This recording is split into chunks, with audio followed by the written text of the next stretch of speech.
पवन सुत हनुमान की जय। बोलो भाई सब संतन की जय। सद्गुरुनाथ महाराज की जय।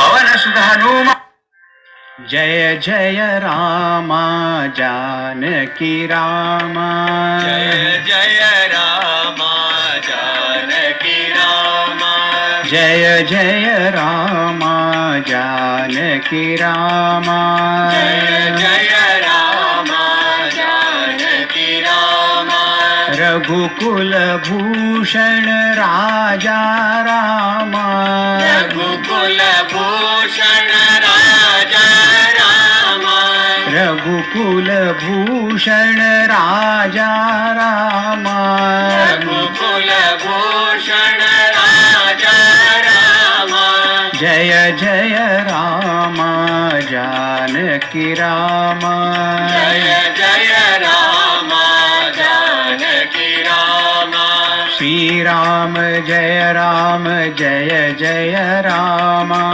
श्री राम जय राम जय जय रामा श्री राम जय राम जय जय रामा श्री राम जय राम जय जय रामा श्री राम जय राम जय जय रामा श्री राम जय राम जय जय रामा श्री राम जय राम जय जय रामा श्री राम जय राम जय जय रामा श्री राम जय राम जय जय रामा श्री राम जय राम जय जय रामा श्री राम जय राम जय जय रामा श्री राम जय राम जय जय रामा जय जय रामा जानकी रामा जय जय रामा जानकी रामा जय जय रामा जानकी रामा जय जय रामा जानकी रामा जानकी रामा जानकी रामा जानकी रामा जानकी रामा सियावर रामचंद्र की जय पवन सुत हनुमान की जय बोलो भाई सब संतन की जय सद्गुरुनाथ महाराज की जय।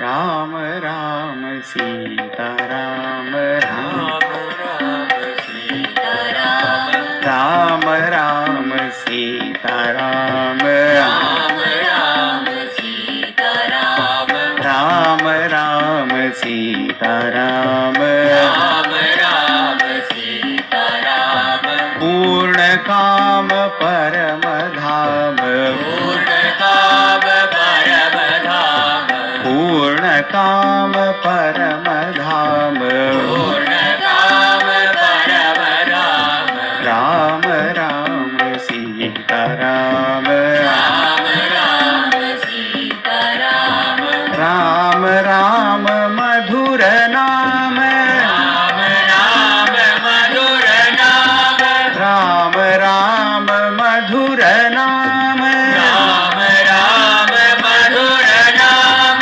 शंकर मन रमत राम शंकर मन रमत राम शंकर मन रमत राम शंकर मन रमत राम भक्तन के जीवन राम भक्तन के जीवन राम भक्तन के जीवन राम भक्तन के जीवन राम पूर्ण करत सबके काम पूर्ण करत सबके काम पूर्ण करत सबके काम पूर्ण करत सबके काम पूर्ण करत सबके काम पूर्ण करत सबके काम राम राम सीता राम राम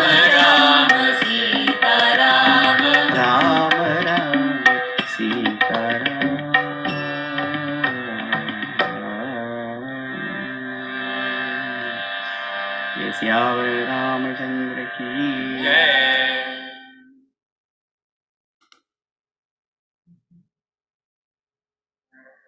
हरे Rama Ram Ram Hare Hare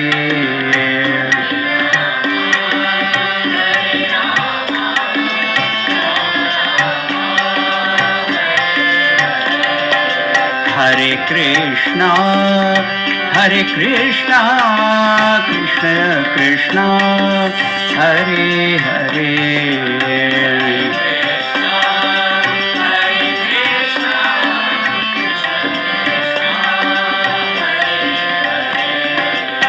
Hare Ram Ram Ram Hare Hare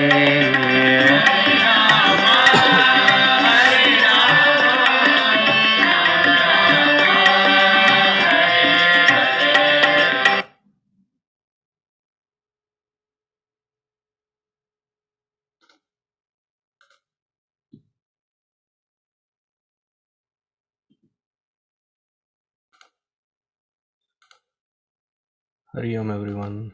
Can you all hear me and see me clearly? Good. So we will, you know the drill, we will be going through the invocation sloka. First the invocation, then Brahmachari Hari will do the invocation sloka and then chant the next two shlokas for today. And I believe it is the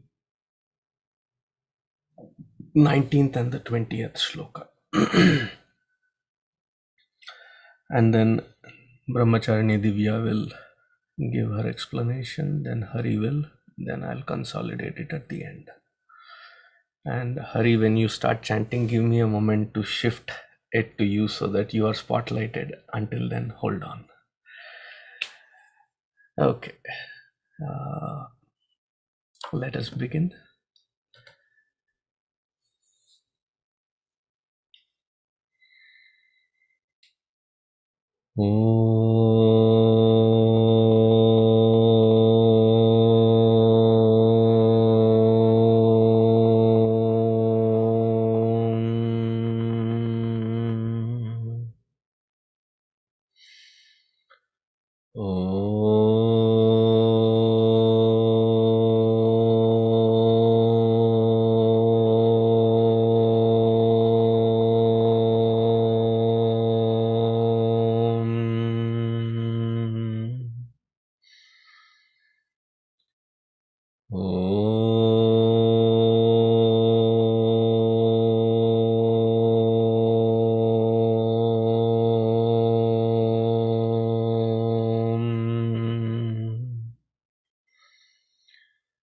ॐ सहनाववतु सहनौ भुनक्तु सह वीर्यङ्करवावहै तेजस्विनावधीतमस्तु मा विद्विषावहै। ॐ शान्ति शान्ति शान्तिः। गुरुर्ब्रह्मा गुरुर्विष्णुः गुरुर्देवो महेश्वरः गुरुरेव परं ब्रह्मा तस्मै श्री गुरवे नमः। तस्मै श्री गुरवे नमः।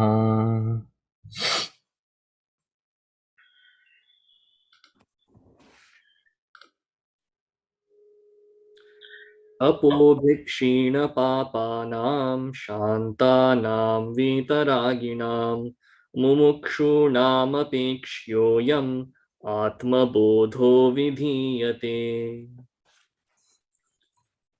व्यापृतेष्विन्द्रियेष्वात्मा vyāpṛteṣvindriyeṣvātmā व्यापारीवाविवेकिनाम् vyāpārīvāvivekinām दृश्यते भ्रेषु धावत्सु dṛśyate'bhreṣu dhāvatsu dhāvanniva yathā śaśī dhāvanniva yathā śaśī ātmacaitanyamāśritya ātmacaitanyamāśritya dehendriyamanodhiyaḥ dehendriyamanodhiyaḥ svakriyārtheṣu vartante svakriyārtheṣu vartante sūryālokaṃ yathā janāḥ sūryālokaṃ yathā janāḥ. Thank you, Hariharu. Divya aure. Can you hear me well? Excellent. All right. For these two verses today, I'm going to be almost like talking about both of them at the same time. In fact, I might be talking about verse 20 before 19, but the concepts are pretty much the same with these two. So prior to verse 14, we were investigating what the upadhis were, and we were shown that we are misunderstanding the upadhis as our own true nature. And from verse 14 onwards, we are revisiting the chit swarupa lakshana of the self from ātmabodha, but here we're adding the nuance that the chit is untainted by that which it illumines. So this is the extra attention we have to pay when we're studying the chit swarupa lakshana. So when the self sheds its illumination and expresses itself in the life of the perishable individual, it looks as though the self itself is acting. It seems as if the self is acting. So in verse 20 here, ātmacaitanyamāśritya dehendriyamanodhiyaḥ svakriyārtheṣu vartante. So the self, which is of the nature of consciousness, depending upon the body, senses, mind, or intellect, deha, indriya, mano, etc., are in their respective activities engaged, vartante. So actions belong to actually these sense organs, not the self. And in fact, we can extend that to all the layers of BMI. So anything we act, feel, emote belong to the upadhis and not the self. So the BMI functions in their own definite sphere, and each of them depend on the Atma Chaitanya to kindle life and makes it look as though it's sentient. So the analogy that's given in verse 20 is yathā janāḥ sūryālokaṃ vartante svakriyārtheṣu. And what's interesting about verse 20 is that you can kind of read it from right to left and left to right, and then you'll get both sentences. It's pretty cool with Sanskrit that the verbs play double roles there. So here it's saying that the various activities only start when the sun rises. So the sun can illuminate various amounts of variety that we see on earth. And the examples that are quite visceral that are given is it can shine light on the bleeding roar or a boiling tar, but the sun never becomes red or black. It's never tainted by hate or heat. It's very poetic. And the self vitalizes the activities and functions, but it is never actively part of it or tainted by it. So Gurudev kind of gives his own example in the commentary. He gives the example of the steam in the engine. So the steam simply supplies the power for locomotion. And in that, then it's able to carry all the trains.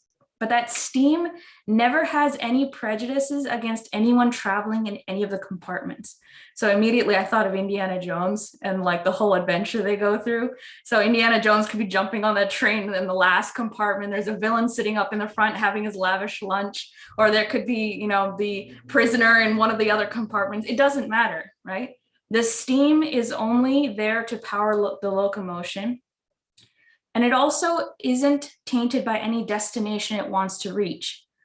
So in the very same way, the Atma is just the enlivening power expressing through the BMI, but doesn't participate in any of the activities of the sheath.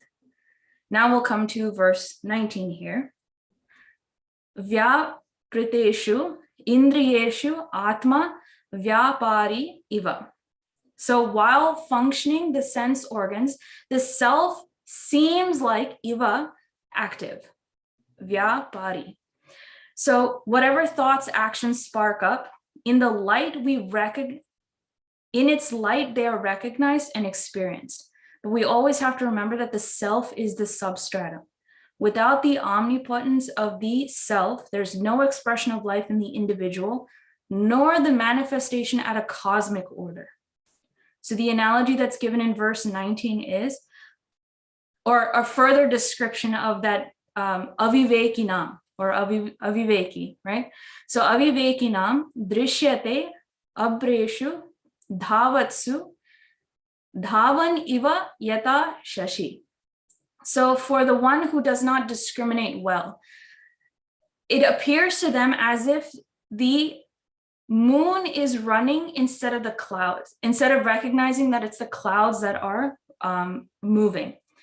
So for an aviveki, he doesn't perceive the truth playing beneath the play of manifested life, and instead mistakes the activity of the not self as though of the self.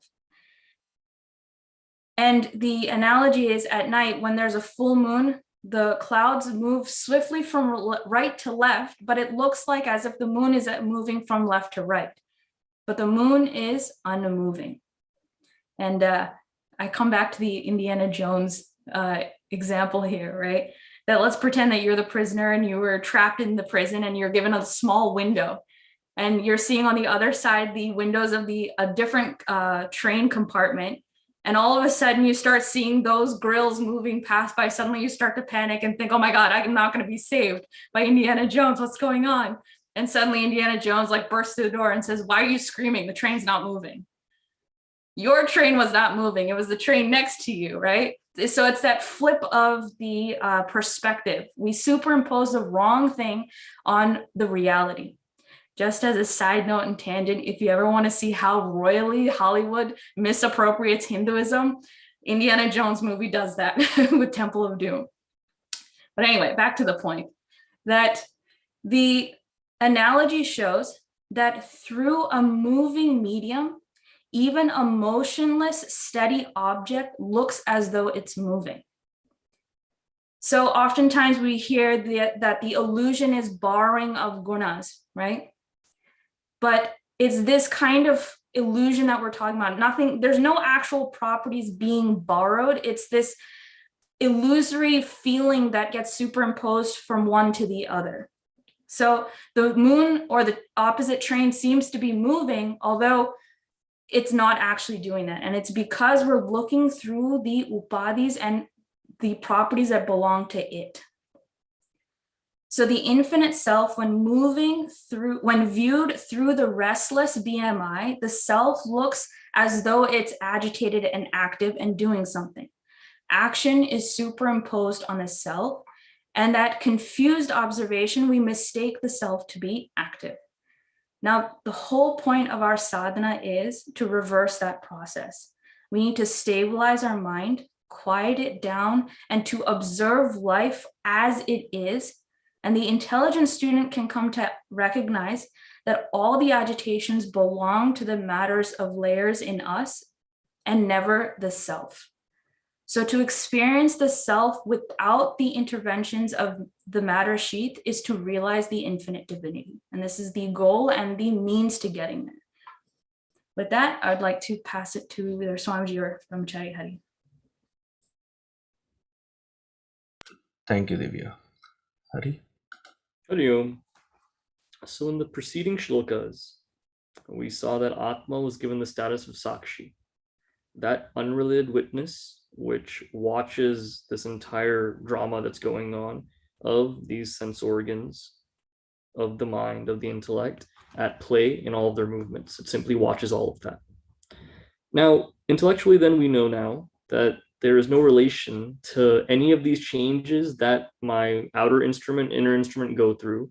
There's no relation to them with Atma. They're completely separate. However, despite knowing this, the problem is when I think of I, when I think of myself, I only see myself as this changing entity. I with this mind that has all these problems. I with this body that has to go here and go there and die someday. These are the thoughts that come to my mind, not that I am something separate from all of this. So to reiterate the point, in this shloka, Bhagavan starts diving deeper into why that separation is there and how to recognize that. So he starts very interestingly with the subject of avivekinām, for the non-discriminating person. Now at this point then, to understand this separation, viveka has to be at its highest. And the way I can test that for myself is, what kind of questions am I most concerned with in my mind? The questions that come to me in my free time, questions that come to me when I try to intentionally think about something, is it only at the level of the upadhi, where I'm worried about, what the stomach needs, or, worried about my mood, worried about clarity, lack of clarity? Or do I ask those questions to myself that are higher than that? And when I have those higher questions, what kind of answers satisfy me? Are they those that are brought by mananam and understanding that doubtlessly this has to be known? Or do I take any answer and say, okay, this is beyond my reach, whatever, I'm not really going to think about it anymore. So avivekinām at this point is a good place for us to pause and look at what kind of questions am I asking myself, and how far am I going to get those answers? And he says, indriyeṣu, vyāpṛteṣvindriyeṣvātmā, and then later vyāpārī. That when these sense organs are functioning, that's how I can observe that Atma appears to be active, is the way I see it. Now, if there's some entity that's unseen and unknown, there are markers, indicators externally that I can tell that this entity exists. You've never touched electricity, hopefully. We're all alive and well right now, so we haven't. But in your houses, when the power goes out in the middle of the night and you wake up, and from your alarm clock to your microwave to your oven, it's blinking, 3:45, 3:45. That tells you 3 hours, 45 minutes ago, the power went out, or it came back on at that time, and that's why it's blinking right now. Meaning that which was not there and is there, you can tell by that indicator, even though you can't see it. So these sense organs then, with their movements and their actions, that's how we tell it is enlivened. But what is that enlivening factor? We still don't know that just by observing these. Now, how do we consider something to be alive? It has that spark of consciousness. It has that movement. That's only borrowed from that Atma. As we'll see in the next shloka, that's reiterated more, but that's that borrowed consciousness from that nature of consciousness, which is Atma. Then if I'm so separate from it, it's not that Atma is prompting me to act in any way, it's only lending its consciousness. What is it that's prompting me to act? I have to blame something for wrong actions, don't I? Saying it's out of my control, some other entity is controlling me. It's my very prakriti. That very nature that makes the world turn, that is what's prompting me to act then. So it's not that Atma is doing anything or is an entity that's moving, that is me that's doing the entire thing. But because when I think of I'm so closely aligned with this upadhi, I think that's the upadhi that I really am. That's what's doing everything. So when the example is given, dhāvanniva yathā śaśī, that as though when I look up at the sky on a cloudy day and a windy day, like yesterday, I see that the wind is moving the clouds this way and that way, sometimes obscuring the moon, sometimes the bright moon peeks out. But despite whatever is going on from my vantage point, the moon is not brightening or getting more dull. It really doesn't wax and wane either. It stays the same. My perspective and what is clouding me at different times makes it appear as if the moon is going through these modifications. And I foolishly, from my vantage point, because I'm moving so much and the things right above me immediately are moving so much, I say that moon is moving as well. And when I do that with myself, saying what Shastra has taught me to be I'm too ignorant to recognize what that I is. I have some vague understanding of it, but I attribute my upadhi on that I and say, I am going through all of this. That's the mistake I'm making. And in these two shlokas, that's what Bhagavan is trying to take me out of. Now, when we look at the next shloka, dehendriyamanodhiyaḥ, that the body, the senses, the mind, and the intellect all depend on this atma. Now, this idea of dependence is very interesting. When one entity depends on the other, it's taking something from that first entity. I depend on my parents, meaning when I'm in college, every month I send them a text, please send more money, please send more money. That is depleting my family's finances when I do that. Me depending on that entity gives some change to that original entity. In this case, however, even though we say that this entire body, senses, mind, intellect, depend on that atma, atma still has no change then. It's not that consciousness is a bank and it's lending some of it out constantly. It's the very nature of consciousness. It can't help but express that way. And that is what is borrowed here in the inner instrument. So atma has no change that it goes through there, or else entire siddhanta would be contradicted. Now, the other thing is the definition of the word dependence in English is when one entity is being controlled by another as well. And as we saw in the previous verse, it's not that atma is controlling anything, simply illumines. An example I was told at the course was, if you have a dirty room, for instance, a messy room, turning the light on in that room doesn't clean it up. It simply illumines the fact that it's dirty. Even at nighttime, you can see the glory of the room at that point. In the same way, then, atma does nothing in terms of shuddhi or modification, simply illumines what is there as it is. That's all it's doing. Enlivening my consciousness, showing me what's in my mind as it is, not doing anything more than that. And then we see the mantra given to atma here, a more of a description is ātmacaitanyam, that self which is the nature of consciousness. Now, the subtler an entity is, it sees a more grosser entity's modifications. Swamiji referenced dṛśyate'bhreṣu viveka last week. And if I look at my senses, the mind perceives what's going on in the senses. It's more subtle. It sees those modifications. The modifications in my mind, the intellect sees that. It's more subtle. It sees what's going on in the mind. Now, this atma has to be the subtlest then. Because if this atma was modified, that means some other entity has to be there to see that modification. Shastra tells us there's nothing beyond this, nothing more subtle than this entity to see it. Therefore, it has to be the nature of consciousness then, where it doesn't derive its consciousness from any other entity. And there are no two consciousnesses, only one.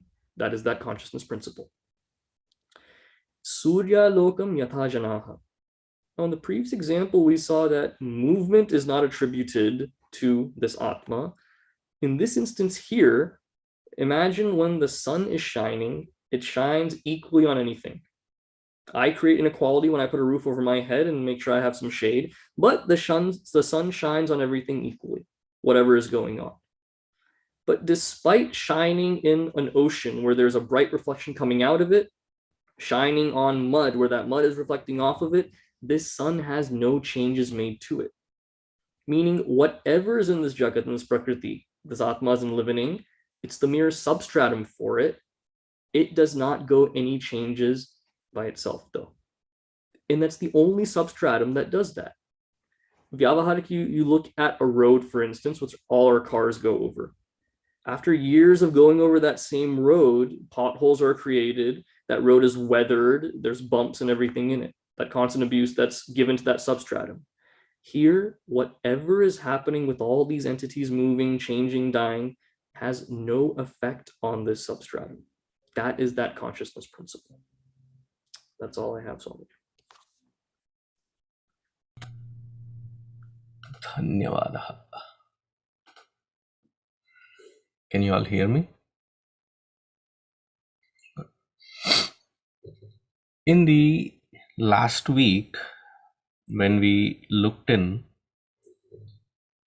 we were focusing on understanding the drik and dṛśya, the principle. So in the 18th shloka, we saw dehendriyamanodhiyaḥ prakrtibhyo vilakshanam tad vritti sakshinam vidyat. That sakshi is the witnessing consciousness which witnesses all the movements. And then we went through the entire list that this Atma Chaitanya, which is all pervasive, illumines the buddhi, and from the buddhi, as though by induction, the mana, the next layer, grosser one, mana draws, and from that mana, the indriyas. So thus thereby the entire BMI, body, mind and intellect, feels enlivened. If the principle is so simple, appears to be so simple, it is not that simple, appears to be that simple, then why is it that we feel so stuck in wherever we are? Why don't we progress that efficiently on the path of sadhana? Where do we fail? So to understand that, there is this 19th and 20th shloka where the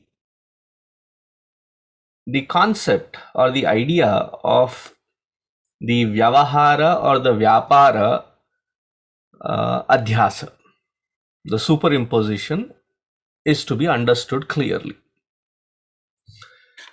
So here in this particular shloka, the 19th one, the vyāpāra lakshana is being highlighted. So vyāpṛteṣvindriyeṣvātmā vyāpārī. Now in the vyāpṛteṣu, what does vyāpṛteṣu mean? Vyāpṛteṣu means that which is functioning, constantly moving. The Atma Chaitanya is not the one that is moving. Why? There is nowhere for it to move. It is all pervasive because it alone exists. There is nothing other than it as an accommodation where it can move into. All that exists is this Atma Chaitanya. So all the movement that is that which we are seeing, the vyāpāra lakshana, is the vyāpāra of the indriya. Indriyas are the 5 organs of perception, 5 organs of action, and these are the external organs. Bahikkarana, the external organs. There is antakarana also. So mana, buddhi, chitta, ahankara. So these vritti lakshana, vritti vyāpāra, and the external organs and their vyāpāra. So 14 aspects and their vyāpāra. There is constant movement that is happening. And we see that. We constantly are engaged in it. Now, the sakshi which is mentioned in the earlier shloka, that does not move, but that because of which all these movements can be seen. So in the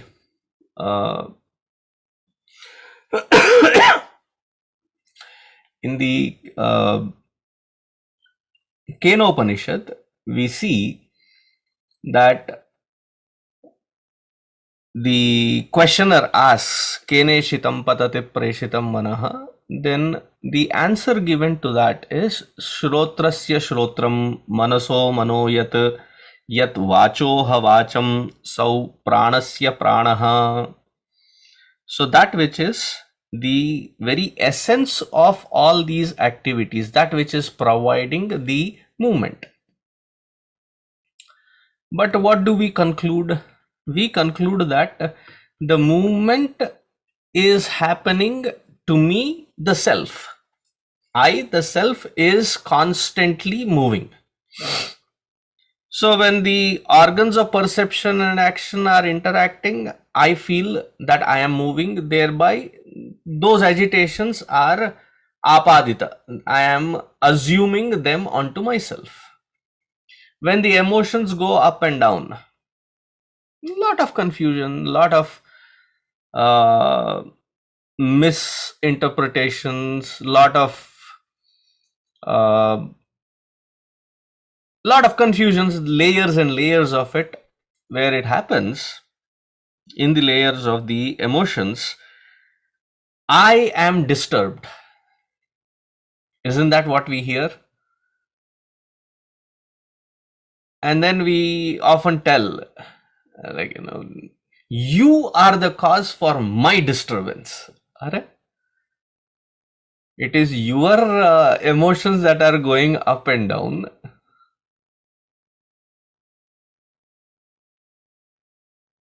And who am I blaming? The entire world around me, that the world is responsible for my, and I say I am disturbed.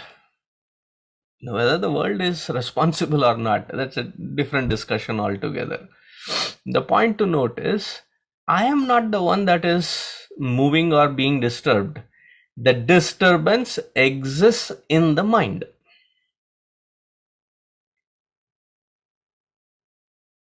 That has to be understood. That vyāpāra, that vyavahara, that which happens in the indriyas, that constantly agitates in the antakarana also. Bahikarana, we have already seen. The emotions and the ideas are in the antakarana. So all these layers, they can move, they can function. The vyāpṛti, the movement, the functioning can happen only in the presence of this Atma Chaitanya. When that Atma Chaitanya is, when it doesn't disconnect, but the Jivatma disconnects as though from the equipment, then what is remaining behind is just the layer of matter. It has no ability. Like everybody is maybe crying around, the lying body does not suddenly say, you guys are crying, I would like to have a break, can I have some chai, samosa, pakoda, and I'll go back. No, there is no such possibility, because it is just matter lying now. So dṛśyate'bhreṣu dhāvatsu dhāvanniva yathā śaśī.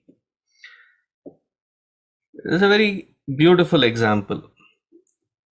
When I was growing up, we had the opportunity, usually living in very small cubicles of houses or apartments. So the terrace was the place where we used to have a lot of life happening. So during usually the holiday seasons, we would go upstairs, and the elderly people had cot, the rest of us were on the terrace floor, maybe a mat and a pillow, and then sleep. And around, we used to have these gigantic coils, the mosquito coils. The mosquitoes would be there. But it was fun because lying there, we used to have a lot of imaginations. So we used to have games. Like suddenly one game is like, we see the clouds and identify one shape and declare that I see this shape. And the first one who finds that shape. And when everything is silent, as you're getting into that sleep, you see the clouds as they are moving, and there's that moon.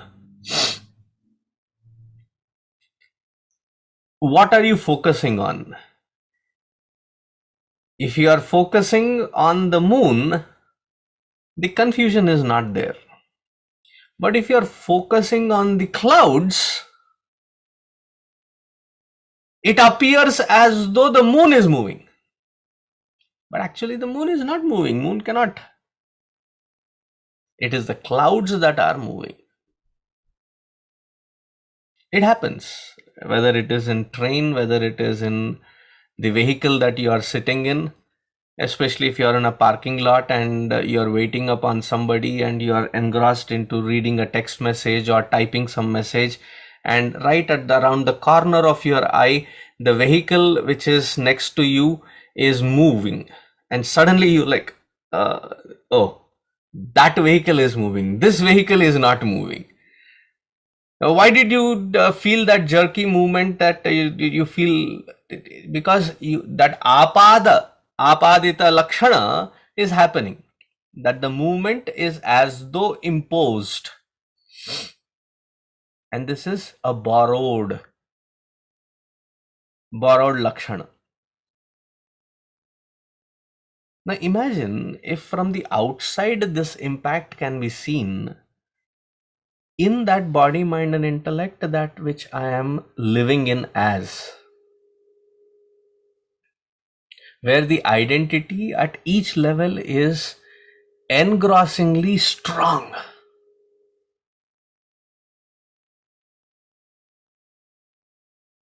How strong? That anything about it can create an agitation.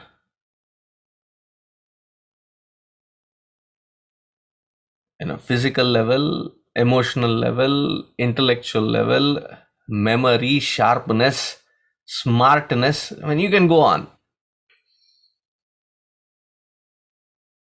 The identity is pretty strong. So what happens to all the movements that are happening in all these vyāpāra? I am assuming all of it unto myself, and assume that I am constantly agitated and disturbed.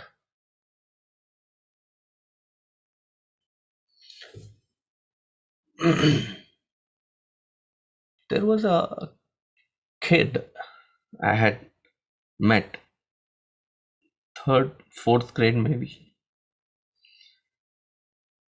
He said, Swamiji, a very shy kid. So he said, can I ask you a question? I said, yes. I had gone to their house for Bhiksha, and this kid started talking. At night, when I sleep, this is what I imagine.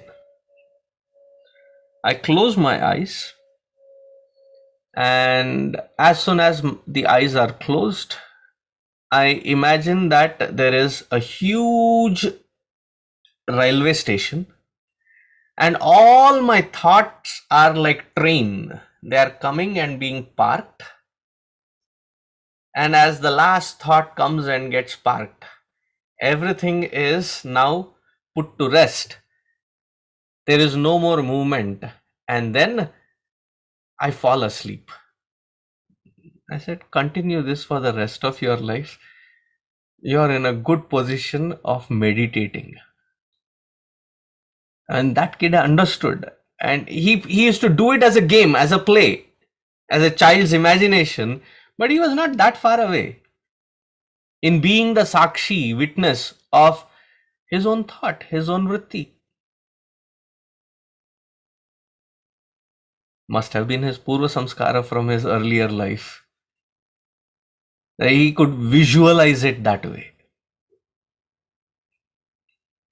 that he could see his own emotions, he could see his own movements and view it from the standpoint of being a sakshi.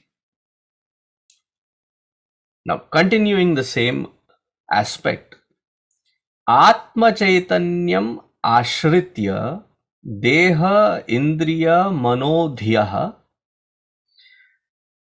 Who is the ashraya and who is the ashrita? Who is the one that is the substratum and who is the one that is being supported?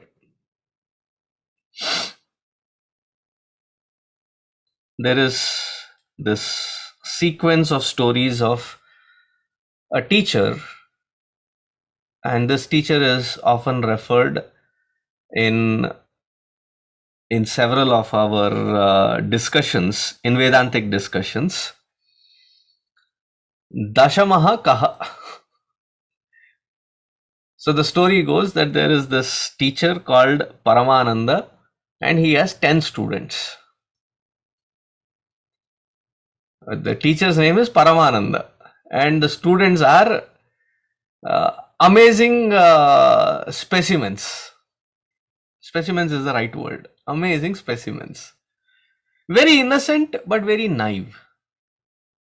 So once from the kitchen there is an order saying the ghee, we are not left with any ghee, so please send the students to get some ghee. So the students go, and usually when there is a job, everybody wants to tag, everybody wants to jump. Can I also go? Can I also go? So all the 10 students leave, and there is a patra. And the patra is a very small ghee, the small pot that is given, and they carry. So the ghee is poured in. Wherever the shop was, the ghee was poured in. And they are bringing it back, and they had a lesson, a very recent lesson that they had studied. So they had a serious argument. Who is the adhishthana and who is the one that is the one supported? What is the one that is supporting and who is it that is being supported? I said, it's very simple. If there is no patra, there is no, patra means the vessel. If there is no vessel, there is no ghee. Don't be foolish. The patra is, that vessel is called the ghee patra. Its very name is ghee patra. Its name is ghee patra because ghee is the substratum there. So as they were discussing, the argument was pretty intense, and there were like 5-5 divided, and it was like there was no majority minority there. They were equally fighting for it. So a passerby, a villager, and they ask him, so in your opinion, what would you for our tussle here? He said his solution was even better. He said, turn it upside down. If ghee stays, then ghee is the adhishthana. If ghee doesn't stay, then it is not the adhishthana. And so the story goes that they go empty-handed back to be scolded upon in the ashram. The point is, as much as these students found it confusing, we also get very confused. Because what becomes important is the present moment where I am agitated. That agitation, the status of agitation is very, very gripping. That I cannot separate myself out at that point, at that moment, to see the difference.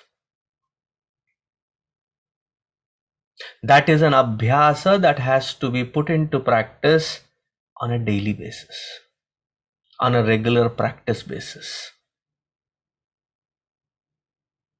for which again the key is to be consciously aware of your breath, because that breathing pattern is the stepping stone for you to disidentify from any one of these processings and go into the inner core of that sanctum, of the sanctuary of peace, from where you can observe every movement as you are speaking, as you are seeing, as the interactions of the 4 antakarana and 10 bahikarana, to be observant at every single moment.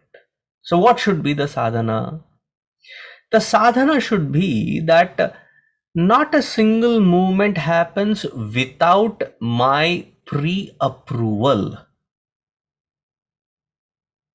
That I am consciously aware of that movement and I have permitted for that particular movement to happen.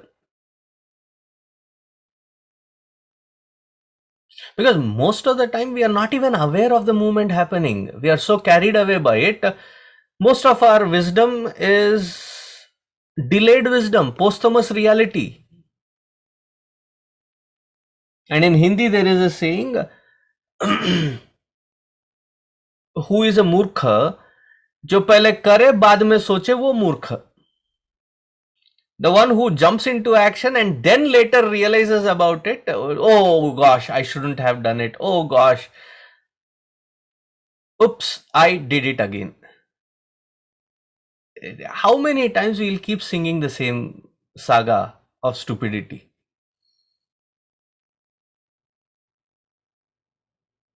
We have done this all our life, that we have hit that dead end in every single experience. Utter sheer frustration. And then we need to blame. I think Hari was mentioning it, we need to blame something. So we blame the world, we blame the constitution, we blame the presidents, we blame, if nothing else, then the final one is that God who we have framed, did the Ashtadigbandhana, placed Prana Pratishta, and sit there and start the blame Ashtakam. Bhagavan, if you really created this creation, why did you create it with so much of angst and depressive environments and darkness? Couldn't you have created a better world?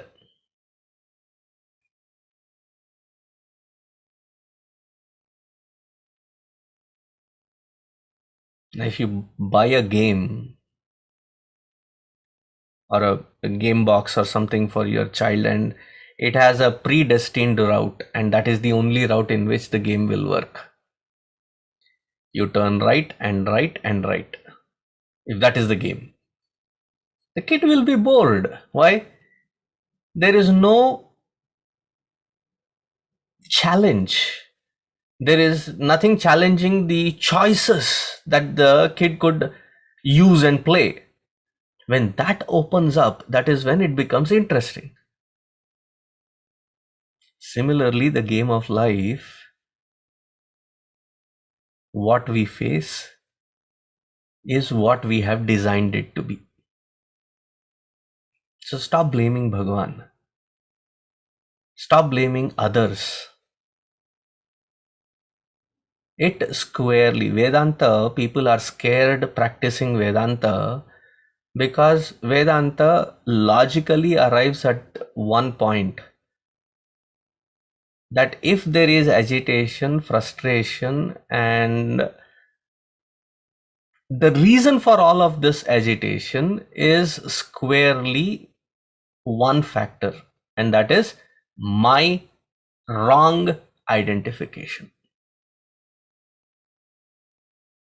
That with this vyāpāra, I am constantly associating myself as though that particular vyāpāra, that particular vyavahara that is happening is me alone. No, I am the substratum in whose mere presence it happens. Rajavat sada, in the earlier shloka, the 18th shloka, I believe, we had seen that in the presence of the king, so in India, January 26th, August 15th, there is the parade that there is a huge parade that goes on for 3 hours. And what I feel sorry for is the regulation is that the president has to be receiving the guard of honor. Usually these poor presidents that get there are in their 70s or 80s. A poor fellow has to stand there for 3 hours plus with their hands in that saluting position. They're taking guard of honor. वो खड़े रहना पड़ता है उनको. And in that old age,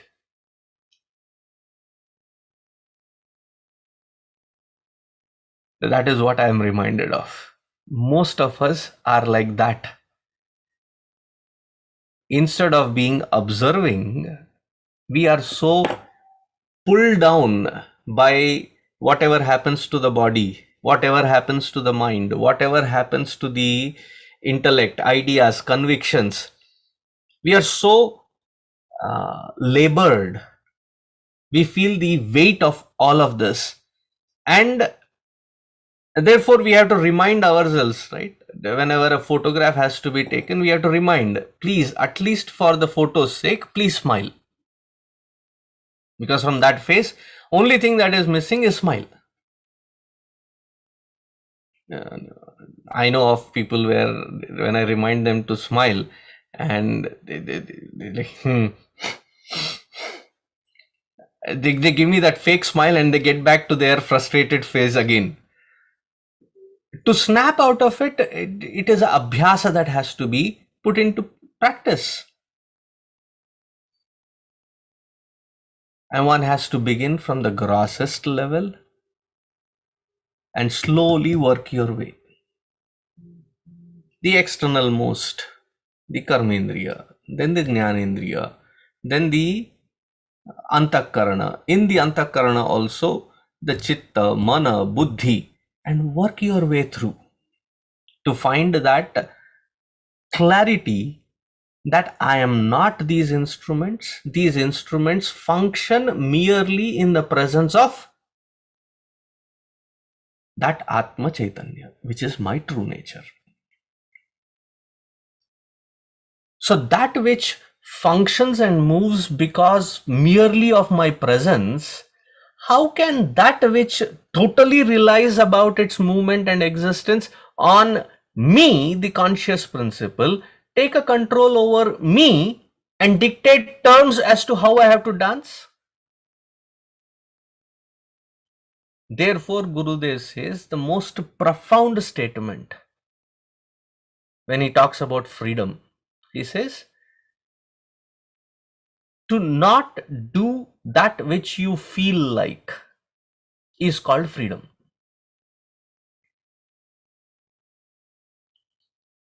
To not do what you feel like is called freedom. Usually we are dancing to the tunes of our feelings, emotions, and ideas and convictions.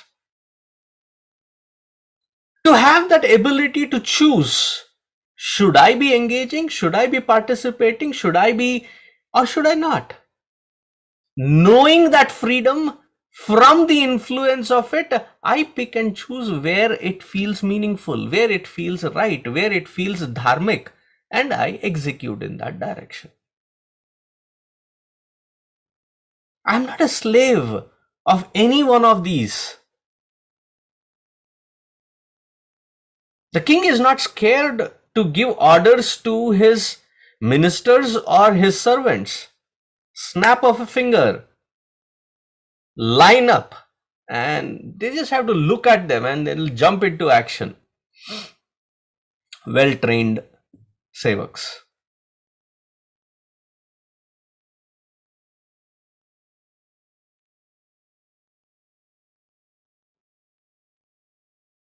Imagine if there is a king